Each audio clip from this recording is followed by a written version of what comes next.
time I committed a felony? 27 years ago, right? So I figured I'm not lying, right? I mean, I'm answering the question.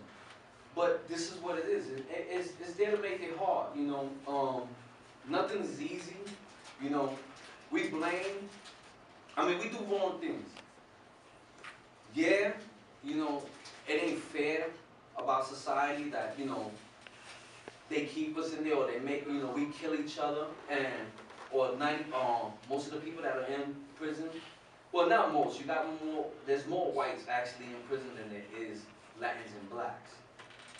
But in a disproportionate rate, there's a lot of us. Disproportionately, we make up a lot of numbers. We do it to ourselves. We hurt ourselves, you know.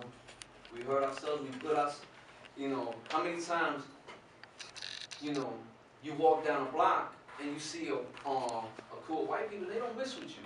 You walk down a block, you see your own kind, and they're the first ones that want to get at you. You understand what I'm saying? We do it to ourselves. And it ain't nothing in this world going to get better unless we learn as individuals to be better people. I went, like I had just went to a job interview.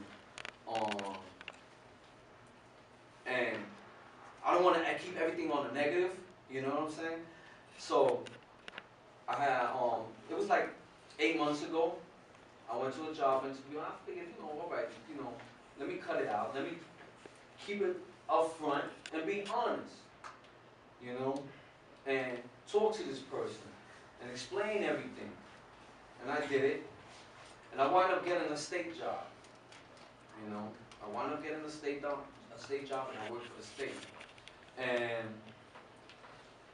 But everybody don't get lucky, you know, like I did. I got lucky. Everybody don't get lucky. And what happens is, them people wind up coming back to jail because they can't find that job. They can't even work McDonald's. You can't even work McDonald's with a felony. Burger King and none of that. Listen, I had no pride when I came home. I wasn't trying to get a job anywhere. You know what I'm saying? But once you're part of the system, you're stuck. You know? And I'm not, you know, it looks like all of y'all kids are trying to get y'all thing together, and listen, I'm proud of y'all. But sometimes we have people in our family that ain't going the straight path. You know, hopefully what I said, you can put that in their ear, and they don't make the same mistake. You know? Little brother, little cousin, you know, wild little cousin, nephew. You know what I'm saying? And put that in their ear. Let them know. Listen, somebody got locked up when they were 14 and they ain't come home until they were 41. So 27 years is a long time. The world changed a lot in that amount of time. So I guess my question for you is, before you were in jail, this is a before and after question. Has minority violence changed in terms of increasing, decreasing, or staying the same?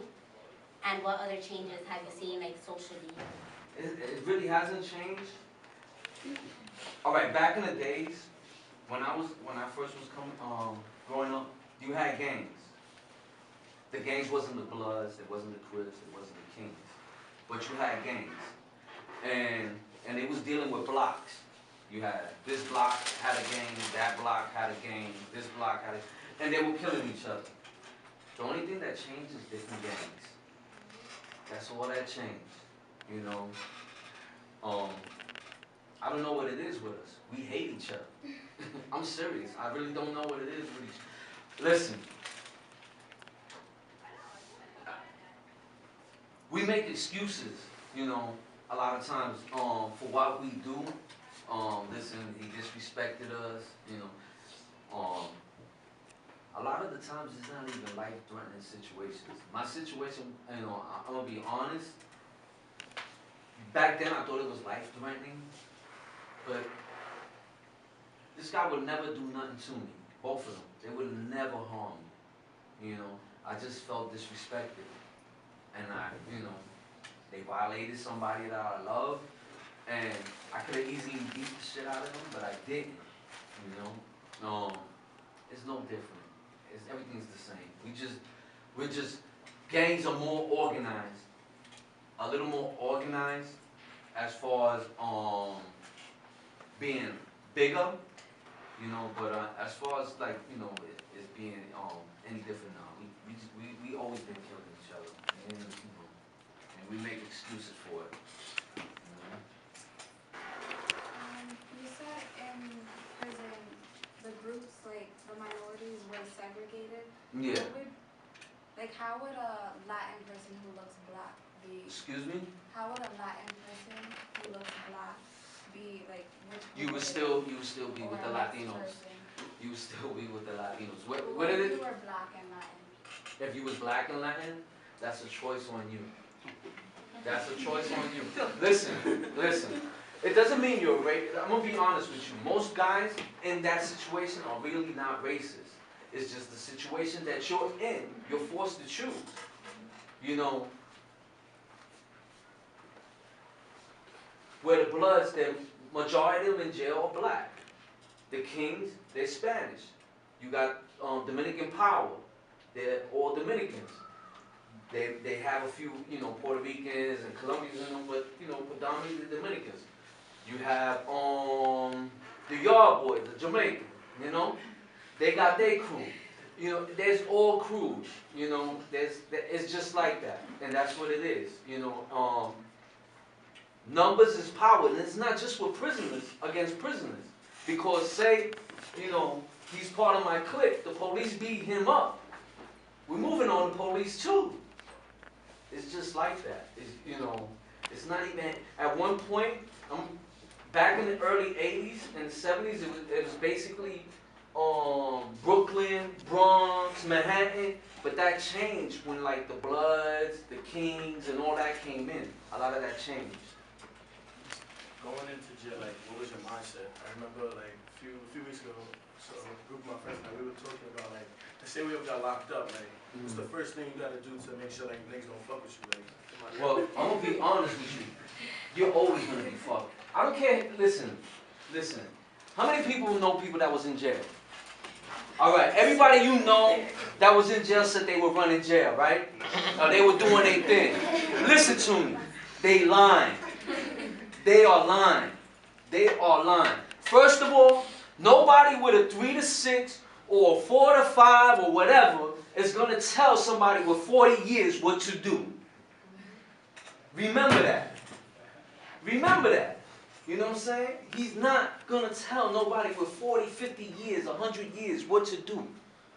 And you got a lot of people like that. He ain't got nothing to lose. Nothing to lose. You know what I'm saying? That don't mean your man was a coward in jail, but he definitely wasn't running shit. You know what I'm saying? And you're going to have problems, no matter who you are. Listen, I lived in the box. My nephew, my brothers will tell you. I lived in the box. I did a lot of things. People forget. The same way, listen, the same way you in the streets, you see guys, you know, they know you handle your business, you still have a problem, right? Every now and then you run into something. Same thing. And just the same thing. You just got to keep your eyes open. You know what I'm saying? Be prepared for somebody to stab you in the back. You ain't got no friends. Forget about friends in jail. You ain't got no friends because everybody is about the strong surviving. So as long as you keep your eyes open and get you a knife as soon as possible, you'll be all right. I don't know if you go home anytime soon, but you'll be able to live. You know what I'm saying? And stay away from the booty bandits. I mean, I'm gonna keep it on.